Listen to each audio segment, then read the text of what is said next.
Welcome to the Summer Technology Tune-Up. Today we are going to be talking about Microsoft Word. This is part one of 4 parts. You can sign up for any or all of them. Next week we'll talk about Excel, the following week PowerPoint, and lastly Gmail. If you think you know everything there is to know about Gmail, you might consider signing up because there's a lot more to it. So let's get started. We have a lot to cover today. Firstly, I would like to talk a little bit about what SCORE is. SCORE is a nationwide nonprofit affiliated with a Small Business Administration. We provide free mentoring and educational services.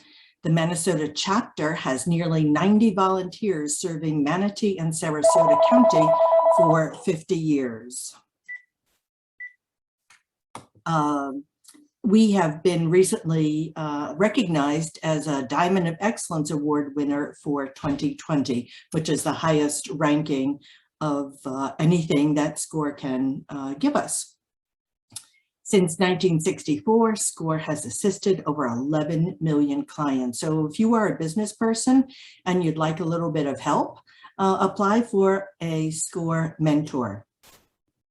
We help businesses in all phases of their development, from pre-startup to when they're opening up their business, when they want to grow their business, and also when they want to sell or close their business. We have a whole team that does just that, selling and closing businesses. If you'd like more information about us, visit our website at minnesota.score.org, and you'll find on there opportunities to request a mentor, to find a workshop or webinar event that we have already produced or that's upcoming, to locate a podcast or look at our libraries for more resources. Let's have a big thank you to our sponsors and community partners. Without them, we wouldn't have any lights on here. So we really appreciate their help and hope that you would help support them. So a little bit about who I am. I'm Diane McKeever, often referred to as Diane McKeever, CPP. That's my official title, which stands for Certified Patient Person. For the last 30 years, I've owned a software training business. And so this is what I've been doing for 30 years, is teaching people how to be more productive with their software. I've taught over 100,000 participants in the US and Europe. I added a website business 20 years ago. 10 years ago, I became certified as a social media professional. And lastly, and currently, in addition to the above, I'm a certified SCORE mentor. I'm very proud of that. And I specialize in social media, and I'm also the education chair. So what are we going to talk about today? Well, I'm going to start with a little overview. I hate it when people start in the middle, and I feel often that I'm lost before we even get started. So I'm going to start at the beginning with a little word overview. We're going to talk about editing text, using styles, inserting and formatting tables, working with graphics, adding a table of contents, and using tracking. So those are some of today's topics. And of course, there'll be lots more thrown in here and there. Some things that I'd like you to think about, and one is maybe take some notes. As adult learners, if we don't take notes and or apply what we've learned in the first 3 days after a seminar, 50% of it is lost. So either take notes or pay attention in the seminar. Tip cards are available on my website. My website is dianemckeever.com. They're free for download. Just go on there, and there's tip cards for Word and Excel and other software. There will be a video of this presentation. It is being recorded, and you will be receiving that via email for all people who have registered for the seminar. Give us a little bit of time. Sometimes an hour or two passes, and I get emails that say, I haven't gotten my video yet, my video link. That's all right. It does take a little bit of time. And lastly, a resource you might consider is my book. I wrote a book called 100 Amazing Computer Tips, and it's available on Amazon. That might help you in your note-taking. So without further ado, let us start our seminar. I'm going to stop sharing this screen and I will share my Word screen.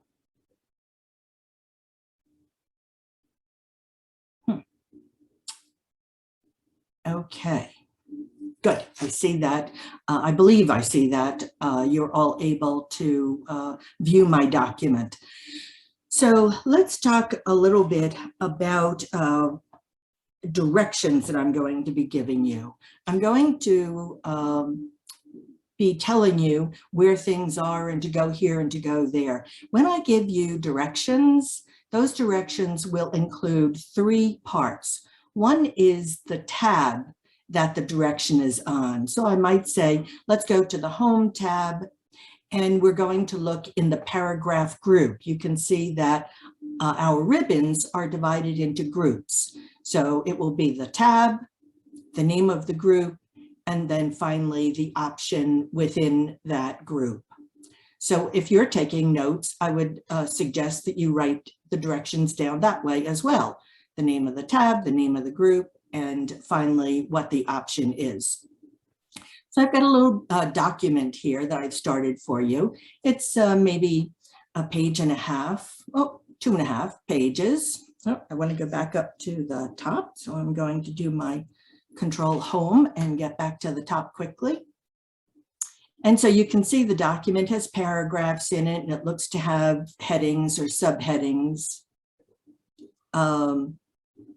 And then it has subheadings. And so we're going to be formatting this document. I suggest that when you create Word documents, you do them this way, that you don't format the document as you're going along, because that's a distraction actually for you. When you're writing a document, you should be thinking about the content of the document, not the way it looks.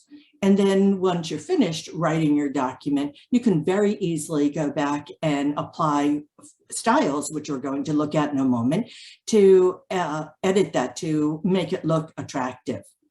When we're editing a document, often we're reading our document, reading it over, and we're saying, oh, I don't like that word. I think I want to change that word. And so when you want to change a word, you can put your mouse on it and drag, and that seems to be a very popular thing to do. But if you want to select a word, a better way is to just put your mouse on the word and click, click, double click, and that will select a word. I like using this method because on that word, it was only 4 characters. It wasn't so long, but here's another longer word, complement. And if I wanted to put in designs that help, I just type over that selected word, and the word is taken out and replaced with whatever it is that I'm inserting. This tip to double click on a word and then type over it is available in almost every opportunity that you have to do word processing. So in other words, in PowerPoint or in your email program, just try doing this. Double click on a word and then type over it. You can see that that word fit in there perfectly. That's because when you double click on a word, it actually selects the word and the space after it. If you were to take this word out completely, it comes out with a keystroke. We don't want to do that old-fashioned click at the end of a word and take it out 1 character at a time. That's not particularly efficient. Okay, so I'm just going to undo a couple of those changes. All right, suppose I'm reading through my document and I say, oh, I think I'd like to change the order of these paragraphs. I think I'd like this paragraph to become the first paragraph in my document. Well, I can easily do that by selecting it. And instead of doing a double click, I'm going to do the rare triple click. 1, 2, 3 clicks. When you click 3 times on a paragraph, it selects the entire paragraph. Anywhere on the paragraph is good. I'll do that again. Anywhere on the paragraph, 1, 2, oops, got out of sequence. 1, 2, 3 clicks, and there is the paragraph selected. Of course, I can always cut that and paste it, but what I'm going to do now is drag it and drop it. With this highlighted, I'm going to leave my mouse on the highlighted text, hold down the mouse button and drag. And do you see that little vertical line that I'm dragging with my mouse? When I release my mouse, I have dragged and dropped. Let me try that again. I want to move this paragraph. I will click, click, click to select the whole paragraph. And you see it doesn't have to be a very fast click. You just need to have a little pace to it. With my mouse on the paragraph, hold down the mouse button and drag, and it changes the order of the paragraph. Okay, let me see, there's a little chat going on. Is this closed caption? I am deaf. Oh,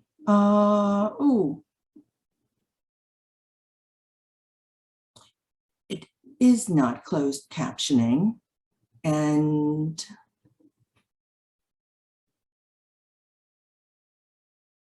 I apologize. I do not know how to turn on closed captioning.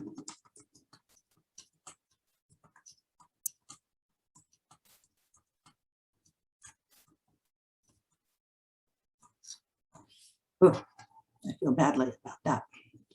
All right, let's talk a little bit about styles. Every single character in your document has a style. By default, the style is normal. If you decided that normal, which is defined by Microsoft as Calibri 11 point in the version that I'm using, this version is Office 365, which is the yearly subscription. Within this version of the program, if I wanted, the default is Calibri 11 point. If I decided that this whole document would look better in Garamond 12 point, I could select the whole document and then change it to Garamond and 12 point. But a better approach is to redefine what normal is. If I right click on normal and choose modify, I have an opportunity to choose a whole nother different font. Oh, there's my Garamond. And here's 12 point. And I'll click on OK. And you see that everything in the document now has changed to Garamond 12 point. So that's an easy way to change everything in the document without actually having to select it. Now what we're going to do is we're going to add selective formatting to different paragraphs. So the first one I'm going to change is project overview. This is maybe a proposal that I've put together. So I want this project overview, I want that to be strong. And so I'm going to choose heading 1. Now, do you see that I did not need to select or highlight this entire paragraph or these words in order to apply heading 1? Many of these headings, most of these headings, are actually what they call paragraph specific. So as a result, it isn't necessary to highlight a paragraph. It's just enough to have your cursor in it. So for instance, if accidentally my cursor was in this paragraph and I were to click on heading 1 to see how it applies to the entire paragraph. I haven't even clicked on it, but this is a preview of what it would look like. I'll just move my mouse off that and you can see that it's changed. All right. I want this to be a little bit smaller, and so they actually have a heading 2 style. These will come back to later. This is going to be another heading 2 style. And one more, I think. Yes. The fees, heading 2. And then I do have a heading 3 style available, and I think I'll apply that to these, heading 3, and heading 3. Good. Now, it was interesting. Did you note, let me undo that. Yes. Did you note that the word stage 3 was actually at the bottom of this page, wasn't it? And then the paragraph followed. Part of the definition of these headings is that it is to be kept together with the next paragraph. So the next paragraph started on the following page, and as a result, this heading also came onto that page. Suppose I wanted these headings to perhaps be in a different color or to have lines under them or something exciting. What I would do is I would click in any one of the paragraphs that I had assigned to these styles, and I would right click on heading 2 and modify it. The idea of this, so I could modify anything about it. I could modify the font and the size, bold, italic, underline, the color that's been chosen, all of the indents, the alignments. And if what I'm looking for isn't here, you can see that I have a format button at the bottom, and I can change some other aspect of it. I think what I'd like to do is have a solid line, maybe a 1-point line, and maybe we'll go with our blue theme. And I would like that to be at the bottom of a paragraph. When I click on OK and OK, it has applied it to this text. But if I scroll on down, I'm going to see that it has applied it to all of the places in my document that I have used that style, because I changed the style, and everywhere in the document where I use that style, it has been changed. Okay, so we see the value of styles in that it makes it easy for you to format a document, and it also makes it easy for you to reformat a document. You can imagine if you've done this for someone else and they say, oh, you know what, Harry, I'm not that keen on blue. You know that our official color is red. Oh, I don't have to spend a lot of time redoing this, because what I can do is I can say, okay, not a problem. I can modify heading 1 and I can make the font red, and it changes it there. And I can do the same with my heading 2, modify it, make it red, and so forth.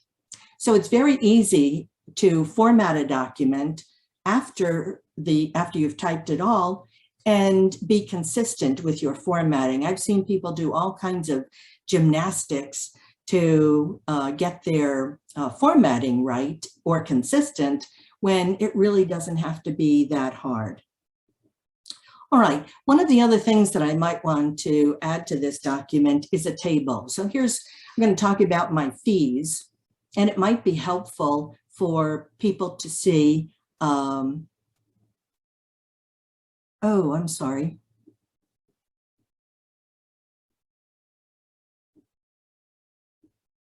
Oh, I'm sorry. I just wanted to take out a moment to read these comments. So the audio is cutting out. I'm sorry that you're experiencing that, Tim, and I hope that nobody else is. Okay, so we were going to be inserting a table. You can imagine that to insert a table, we're going to go up to the Insert tab.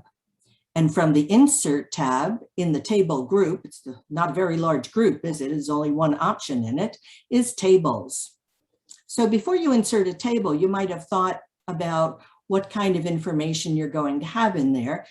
I've thought about mine. I know it's going to have 3 columns. I don't quite know how many rows it's going to have. So I'll start with 3 columns and 2 rows. And that's exactly what I get in my document. Now, the lines that you see around it will print, and they're also there, of course, to help you see where the table is.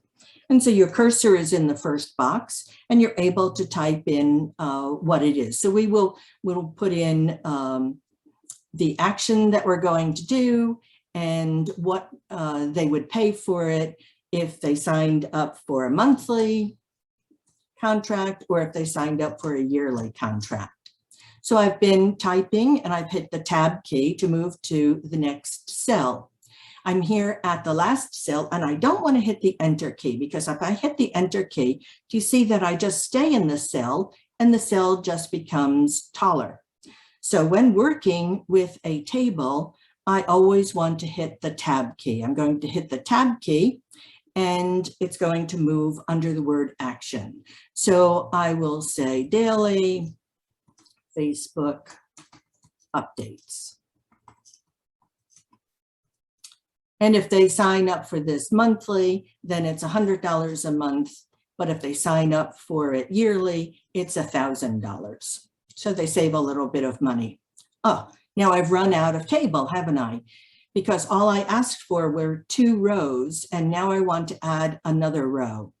I'm just going to hit the tab key again. And you see that when I'm in the last cell of my table and I hit the tab key, it gives me a whole complete new row.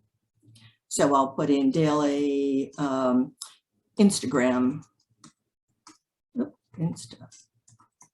updates. And that's going to be 100 monthly and 1,000 yearly. Daily LinkedIn. And I'm going to charge a little bit more for that. Okay, and one more. We'll give them something that doesn't cost a lot, SEO checks. Okay, that doesn't take as much time, so we'll charge $50 for that, and yearly we'll have it for $500. Okay, so you can see how easy it is to insert a table and put information in a table. You should also know that because my cursor is somewhere in the table, I have a new tab at the top of my screen. I have a table tab.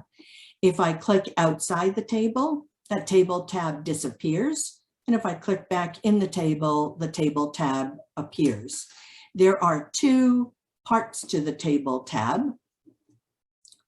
We have the formatting and the design, and we can move between the 2.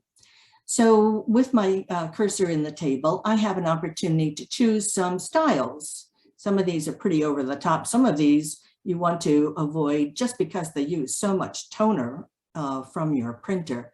You might want to avoid some of these, but let's go with something that isn't too ink intensive. You can see that in the table style options, there are some checkboxes. So there's a checkbox that says header, row, and first column, and both of these are checked on. I don't actually like this formatting in the first column, and I don't think I want it to be special, so I'm going to turn that off. And so now it has just applied the basic formatting as the rest of the table. If I wanted the banded rows removed, I could remove those very easily just by turning that on and off.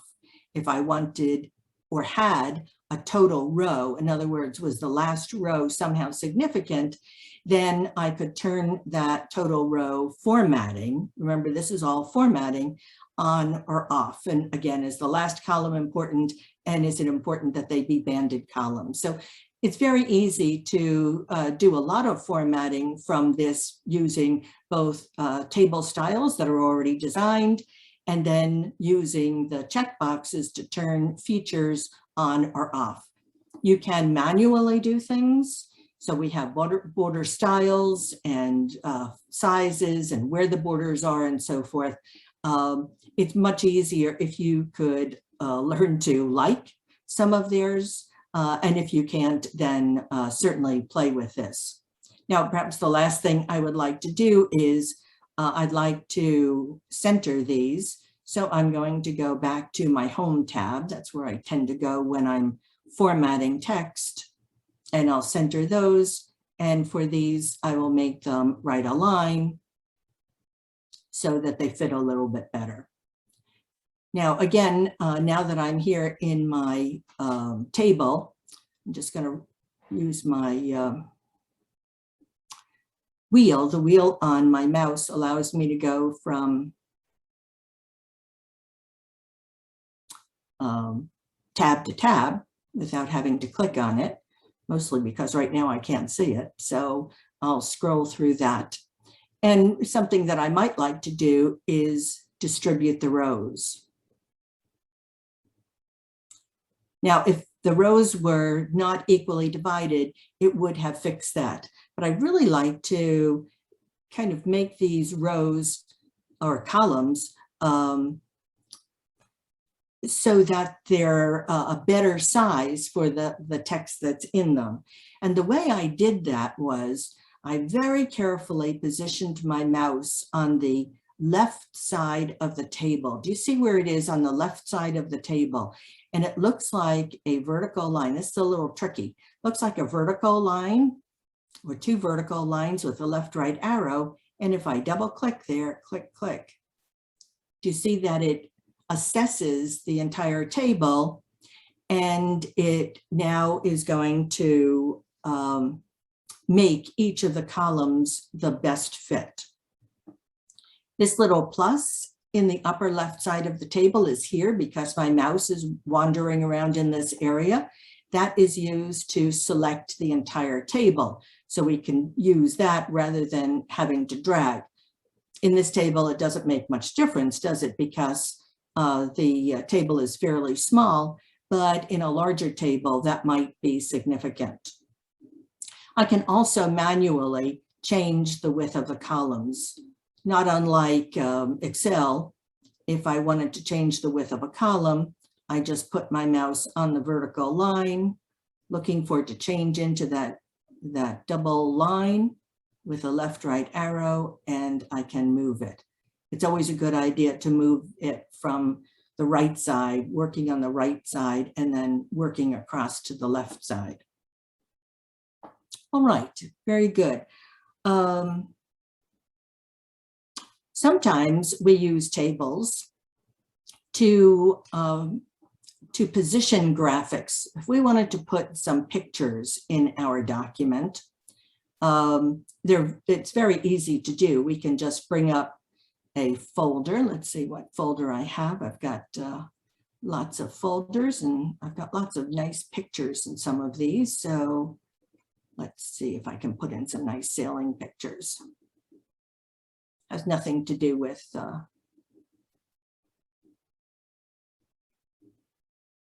what we're doing, but it's something pretty to look at. So my goodness, where did that picture go? Oh, yes. Well, when I dragged my mouse, it went wherever my cursor was. It went in as a character, as just another letter in the document.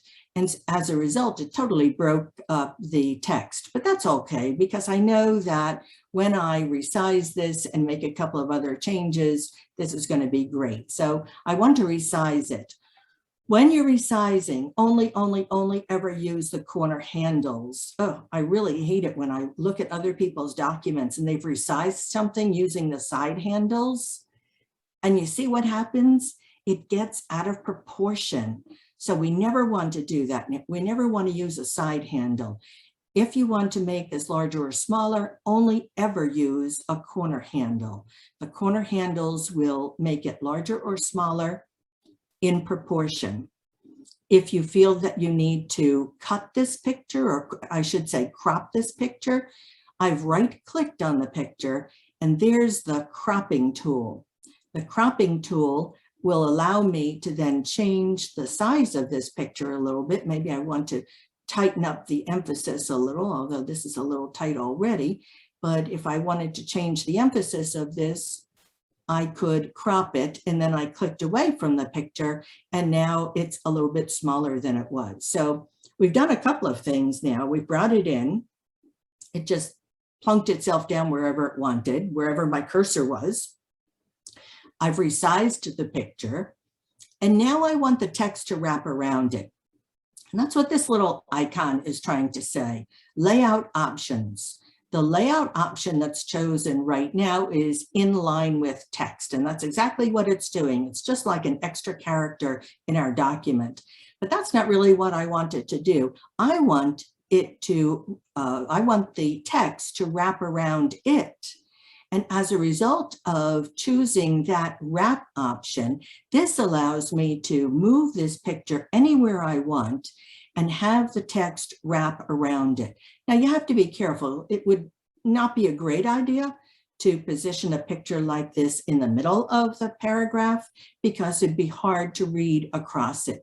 So we can put it very nicely at the beginning of a paragraph or at the end of a paragraph, or between them, wherever it is that you'd like to have this picture appear. Okay, I might resize this a little so that it just stays with that one paragraph. There we go. Nice. Okay. Now, of course, I haven't saved my document yet. That's always a dangerous thing, isn't it? So I'm going to just hit my save or hold down the control key and type the letter S for save. If you're planning on having a whole series of pictures and text like this, another approach would be to think about putting in, I'm going to do Control End to get to the end of my document quickly. Another approach might be to put in a table. Can you imagine how easy it would be if I went to the Insert tab, Table, and I put in a 2-column table with one column being a picture and the other column being a description? It would be so easy then for me to drag a picture into the box, resize it,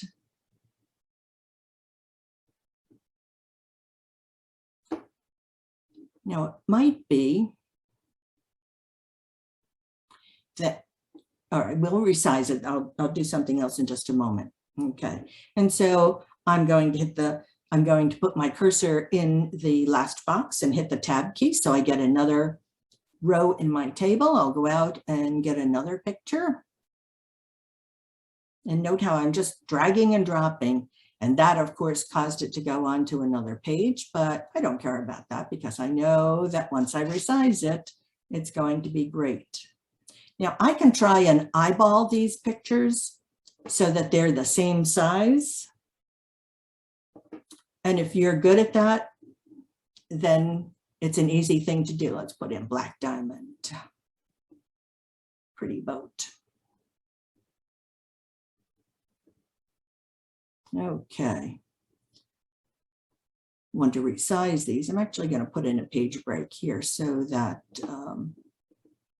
I can have this table be on one page.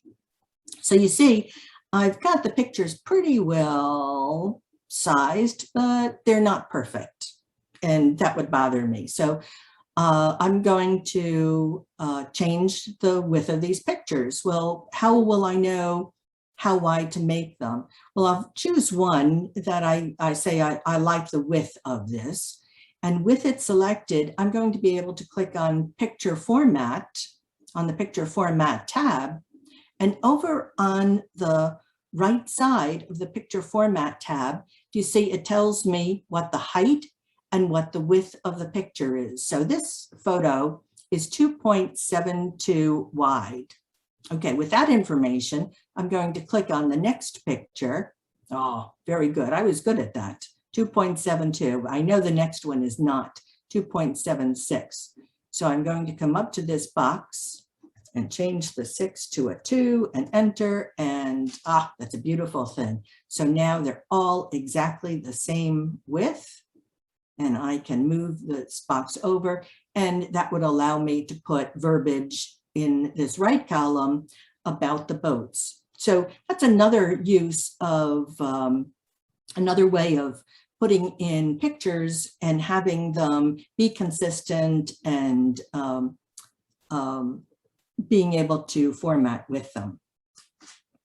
Okay.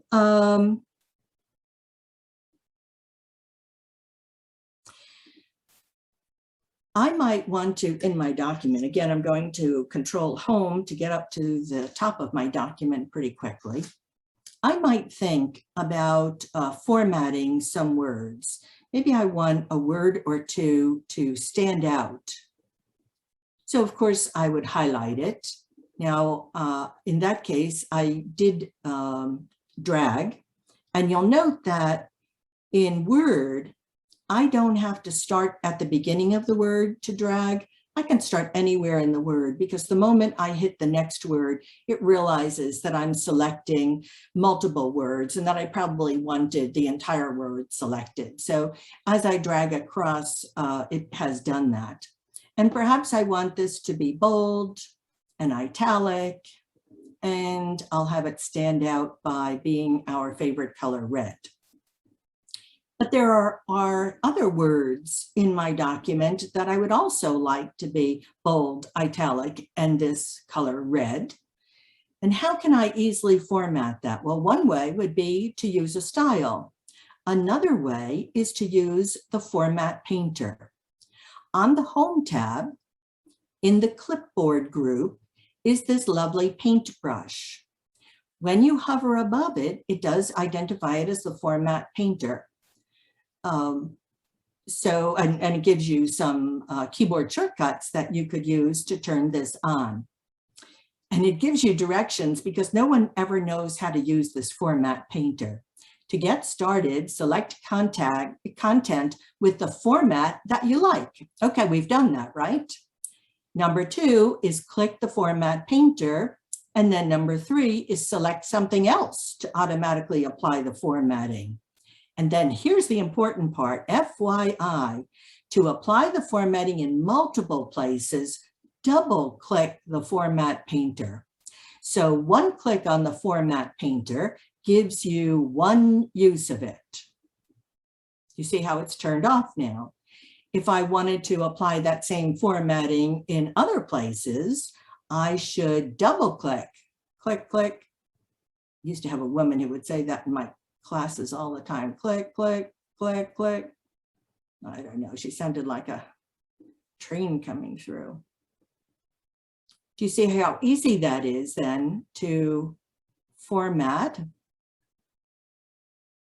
And when you're finished formatting, you can just hit the Escape key or click on the Format Painter again, and it will turn off the format painting. Look for this Format Painter. The icon for it is different. I believe that in Google Docs, I believe it's instead of a paintbrush, it's a roller, paint roller, as opposed to a paintbrush. They're very clever about it's close, but it's not the same, so you can't sue us, I think. All right, now let's talk about why we added these styles. One of the reasons that we added the style was so that we could create a table of contents. A table of contents is developed using the styles. If I go to the Reference tab,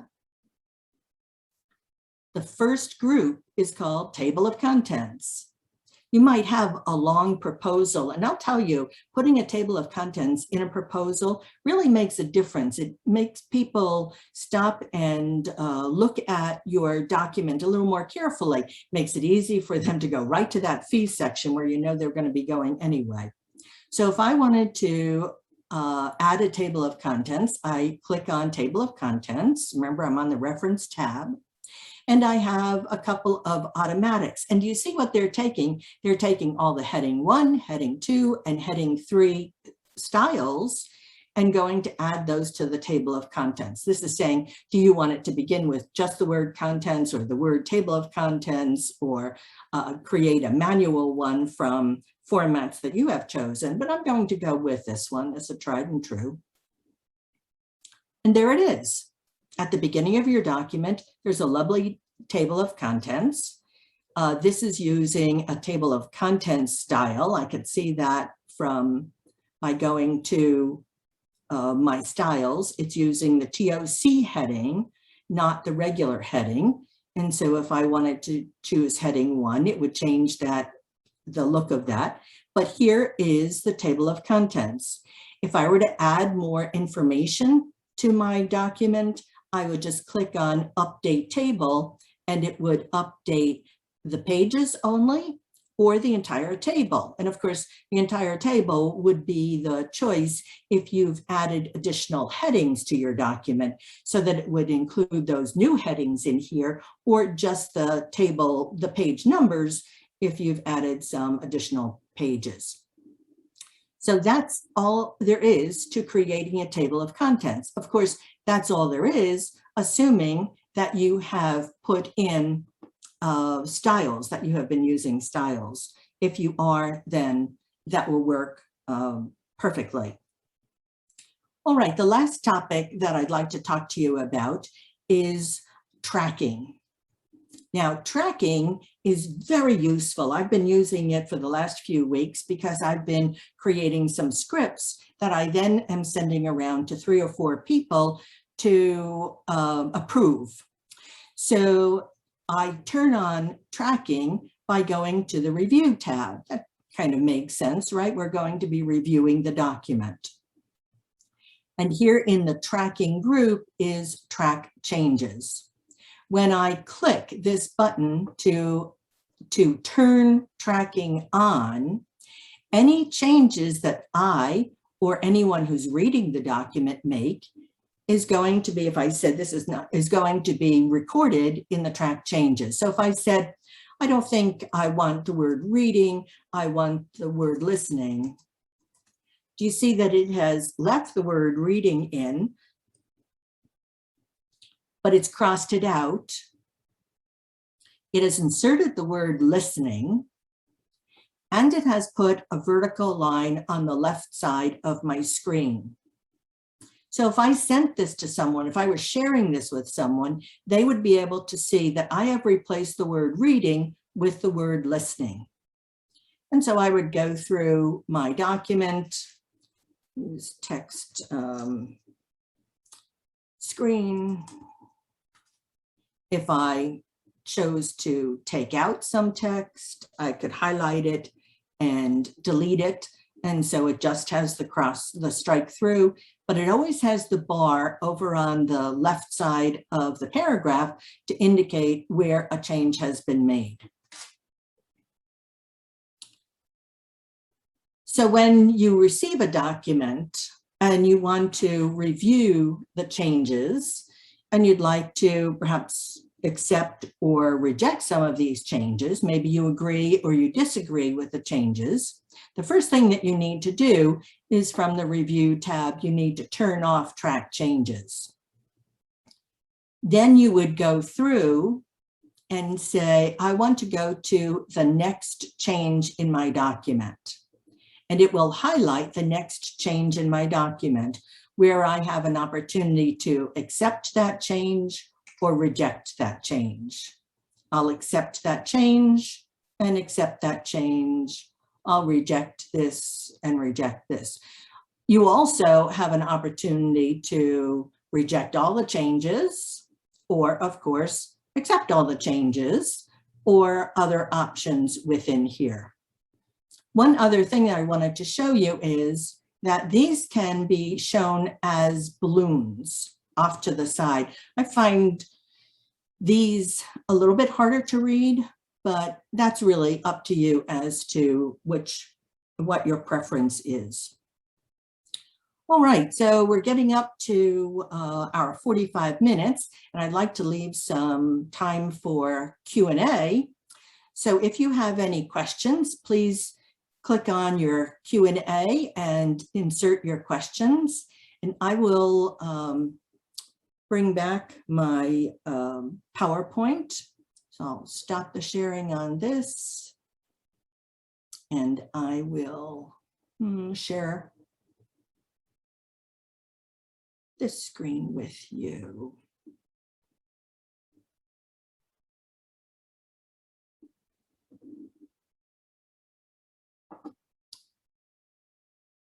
Okay.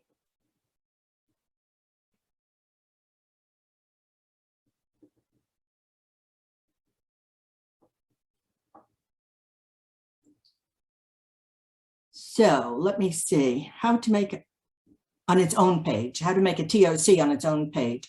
Sure, I might have thought about actually inserting a page break before I inserted the table of contents. So I would have clicked at the beginning of my document, hit the enter key, and then not hit the enter key, excuse me. I would have gone to the insert tab and insert a page break, and then I would have gone back to the first page and it would have been on its own page. Is the Excel class next week at noon, next Wednesday noon? It is, and it's going to be great. Tell your friends about it because it is, I feel, one of the better programs. And it's Excel, you know, is a very misunderstood program. There's so much that the program can do. So think about coming to that. How can we access the recording? Douglas, you will be getting an email because you registered for this. You will be getting an email. It's probably not going to be today. It will probably be tomorrow. And it will have a link to the recording of the webinar. Patsy asked the same question. Very good. Janine, can the TOC module automatically insert the headings into itself from the document headings, or do you have to add TOC headings manually? I think I'm not understanding. Can you insert a TOC module automatically instead? Can it insert headings into itself from the document headings? Well, how would it know what it is that you're asking it to include? So while you don't have to use the styles, you may recall that there was a third option relative to the table of contents, which is a manual one, but you would have to in some way identify that these are the texts that should be included. I have an Apple iMac. What is the cost to add Word, Excel, others monthly? I think it's a yearly, Dell. I think it's a yearly cost, and I don't have an Apple. I do have a PC, and I think it's about $70 a year for Word, Excel, PowerPoint. Publisher, I think, is included in that. Okay, Jean, sometimes when I track changes and then turn it off, I find when I send out the document or reopen it, the track changes still show up and I can't get rid of them. When you track changes and then turn it off, right. Well, turning off track changes hasn't accepted the changes. You have to actually go through and accept or reject the changes. The changes are going to still be identified. That was a client that I was working with, and sadly I got there at the end, but it was like a 20-page document and they didn't know how to accept all the changes. So we just had the secretary retype the whole document. Well, that's one way of doing it, but I think, Jean, what your problem is that you haven't accepted or rejected, and so they're still there. What was the upcoming program called? Did I hear you say Room, or were you saying Zoom? Well, it's going to be on Zoom, Karen. The next program that we're going to have next Wednesday is Excel. And again, we're going to kind of start at the beginning, but that's going to go into depth pretty quickly. So think about coming to that. Okay, that's all of the Q&A that I see, I believe. Yep. And let me see, there's a little chat going on. Good. This looks to be track changes. How do I comment on a suggested change? I'm not sure if I want to accept or reject. Okay, well, in the review tab, there's also a comment option that you can add comments to a document rather than using the track changes. That is another opportunity. Okay, so if that's all of the questions, I want to do a little housekeeping. One is, thank you very much for coming. You will be getting a survey along with a link to the video. It would be really, really helpful if you could fill in the survey. What can we improve? What can we change? What could we have added? I would like to do more of these little seminars on specific topics. There's more to Word that I could go through. So if you're interested in some other topics, let me know about it. And refer Minnesota SCORE to people who might benefit from our programs. And we're also always seeking volunteer help. If you think that you would like to be a mentor, please contact us. All right, well, thank you very much for coming. And I hope that you feel that this was a worthwhile time to spend with us, and come back again next week for Excel. The following week will be PowerPoint. And if you think you know everything about PowerPoint, sign up anyway, because there's a lot more to PowerPoint than you might think. So thank you very much for coming, and I appreciate it. And that's the end of our seminar. Bye-bye.